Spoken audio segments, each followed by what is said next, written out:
सबैजनामा नमस्कार। आज 2082 साल असोज महिनाको 28 गते र आज लोकसेवा आयोगले खाद्य व्यवस्था तथा व्यापार कम्पनी लिमिटेडको परीक्षा मिति सार्वजनिक गरेको छ। त्यसैको सूचनासँग सम्बन्धित विभिन्न कुरा जानकारी लिएर उपस्थित भएको छु। मेरो नाम हो मनोहर झा। तपाईहरु सुन्दै हुनुहुन्छ स्मार्ट जीकी। खाद्य व्यवस्था तथा व्यापार कम्पनी लिमिटेडले 2082 साल असार महिनाको 27 गते विज्ञापन गरेको थियो र ट्याक्कै 3 महिनापछि के भयो त आज मिति सार्वजनिक भयो, परीक्षा मिति। र यो परीक्षा मिति सार्वजनिक हुनु आज 3 महिनाको कारण के भयो? बीचमा आन्दोलनहरूको अवस्थाले र परीक्षा मिति सार्वजनिक भइसकेको छ। यस सम्बन्धी जानकारी म अझ गराउँछु, साथै सिलेबसहरू पनि तपाईहरुलाई भन्ने छु, कसले कतिमा भर्नु भएको छ र कति सजिलो छ यसको अन्य बैंकिङसँग तुलना गरेर, लोकसेवासँग तुलना गरेर पनि भन्ने छु। त्यो भन्दा पहिले मलाई किन फलो गर्ने, मेरो भिडियोलाई फलो गर्नुस् भनेर भन्छु। त्यसको लागि म एउटा नमुना र खाद्य व्यवस्था तथा व्यापार कम्पनीको परीक्षा मिति कहिले हुन्छ भनेर मैले जानकारी गराएको आज भन्दा 4 दिन पहिलाको भिडियो तपाईहरुलाई एकैछिन देखाउने छु। असार महिनामा खुलेको खाद्य व्यवस्था तथा व्यापार कम्पनीमा फारम भर्नु भएको थियो। अझै समय बाँकी छ तपाईसँग।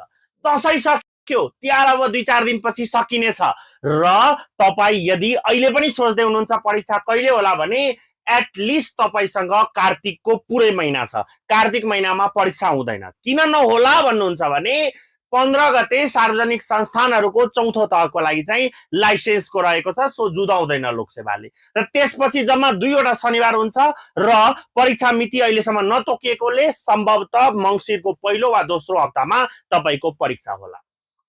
त्यसलाई लक्षित गर्दै स्मार्ट जीकेले यही आइतबारबाट नयाँ कक्षा सुरु गर्दैछ। सबै तहको नयाँ कक्षा हुने भएकोले र दशैं तिहारको अफर चल्दैछ, तसर्थ 30% छुट लिनलाई आजै व्हाट्सएप बटनमा मेसेज र फोन कल गरेर कमेन्ट बक्समा आइ एम इन्ट्रेस्टेड लेखेर र नम्बरमा कल गरेर कक्षा लिन सक्नुहुन्छ।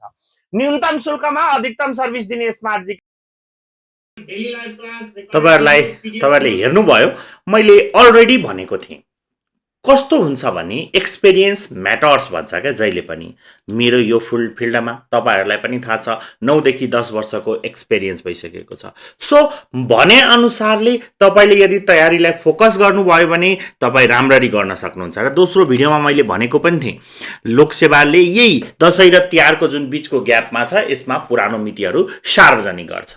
ल यो भयो किन मलाई फलो गर्ने भन्दा तपाईको तयारी मलाई मात्र होइन, मैले भनेको कुरालाई फलो गर्नु भयो भने तयारी राम्रो गर्न सक्नुहुन्छ। तपाईले पहिल्यै जानकारी हुन्छ र गर्न सक्नुहुन्छ। अब म विशेष गरी यसमा कुरा गर्छु 3 वटाको। एउटा सामान्य प्रशासन अधिकृत 6 को जसको परीक्षा मिति पहिलो हप्ता मैले भनेको अनुसारले नै पहिलो हप्ता मंसिर महिनाको 1 गते 1 बजे र 2 गते 2 बजे भएको छ। र तपाईले यसको यदि सिलेबस हेर्नु भयो भने न एकदमै सजिलो रहेको छ। यदि छैटौं तहमा फारम भर्नु भएको छ भने प्रथम पत्रमा तपाईको खण्ड क ख र द्वितीय पत्रमा खण्ड क र ख गरी 3 वटा खण्ड रहेको छ, जसमा तपाईले व्यापार कम्पनीसँग सम्बन्धित जम्मा यो 4 वटा 3 वटा प्लस तल खाद एन पढ्नु पर्छ।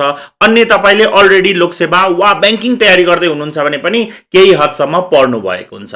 त्यसपछि खाद्य व्यवस्था रिलेटेड हुन्छन्, यी सबै खाद्य व्यवस्थासँग रिलेटेड। र नर्मली तपाईसँग अहिलेको टाइम हेर्नुहुन्छ भने 40 दिनको समय छ। यसमा यो सिलेबसलाई चाहिँ कभर अप चाहिँ तपाईले राम्ररी नै गर्न सक्नुहुन्छ। त्यसपछि दोस्रोमा जसमा कम्पिटिसन हेर्नुहुन्छ भने उम्मेदवारको संख्या हेर्नुहुन्छ भने 3452 वटा छ। 3452 जनाले फारम भर्नु भएको छ। त्यस्तै तपाईको सातौं तहलाई हेर्नुहुन्छ भने 956 जनाले र राम्रै सिट खुलाएको थियो। तपाईहरुलाई उत्सुकता होला कति सिट छ बिर्सिनु भएको छ भने त्यो पनि म जानकारी गराउने छु।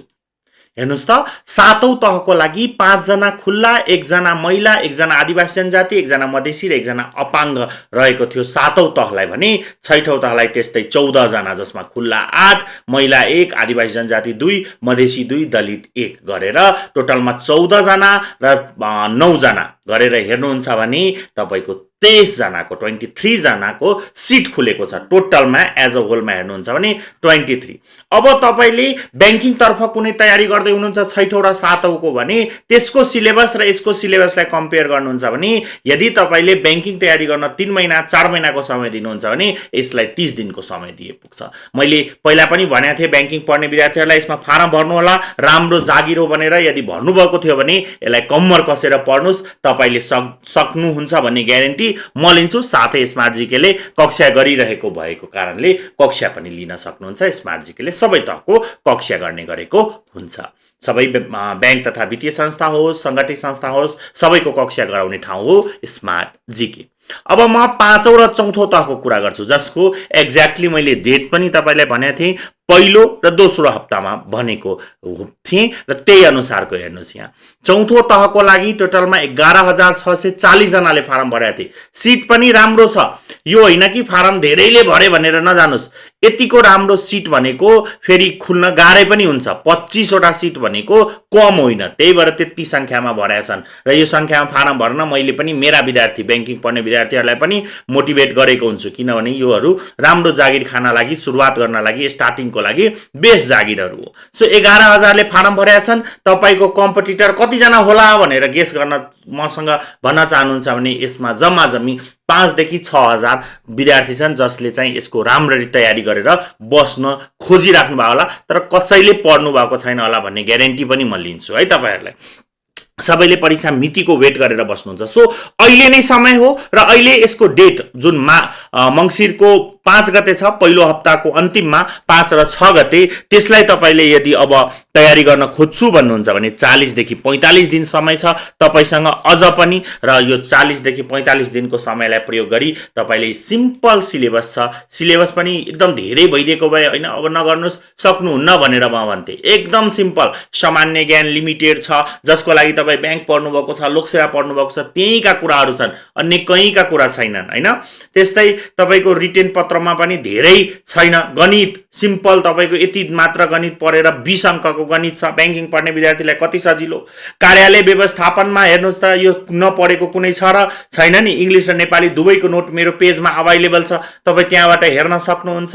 त्यस्तै तपाईको एक्टहरु गाह्रो हुन्छ, एक्टमा यस्तो अवस्था छ, कुनै सम्बन्धी तपाईले अप्ठ्यारो पार्ने सिलेबस चाहिँ यहाँ रहेको छैन। सो सक्नुहुन्छ। चौथो र पाँचौंको सिमिलर जस्तै छ र स्मार्ट जीकेले पुनः भन्छु म कक्षा गराइरहेको छ। कक्षा पनि लिन सक्नुहुन्छ। फुल सिलेबस रेकर्डेड भिडियो छ, पुनः क्र्याश कोर्सको रूपमा पढाउँछ, विभिन्न सर्भिस प्रोवाइड गर्छ एक्जाम हुन्जेलसम्म, तसर्थ आजै कक्षा लिएर पनि अगाडि बढ्न सक्नुहुन्छ।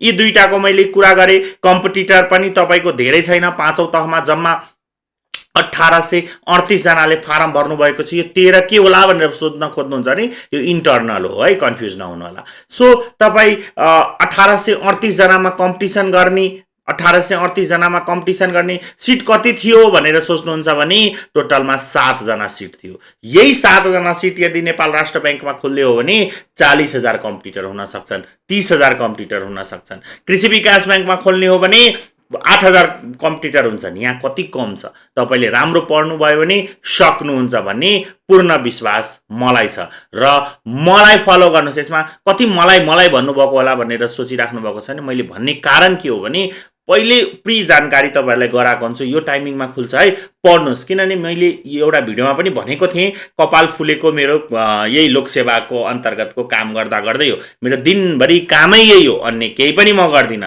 तसर्थ यही अनुसारले तयारीहरू गर्नु होला। यस्तै विभिन्न भिडियोहरू छन्, हेरेर तयारीमा अगाडि बढ्नु होला, तपाई राम्रो गर्न सक्नुहुन्छ। र गुठी संस्थानको सँगै विज्ञापन भएको थियो, त्यसको भिडियो पनि म बनाउने छु भन्दै यो भिडियो यतिकै गर्दै तपाईहरु माझबाट बिदा लिन चाहन्छु। हस्त, धन्यवाद।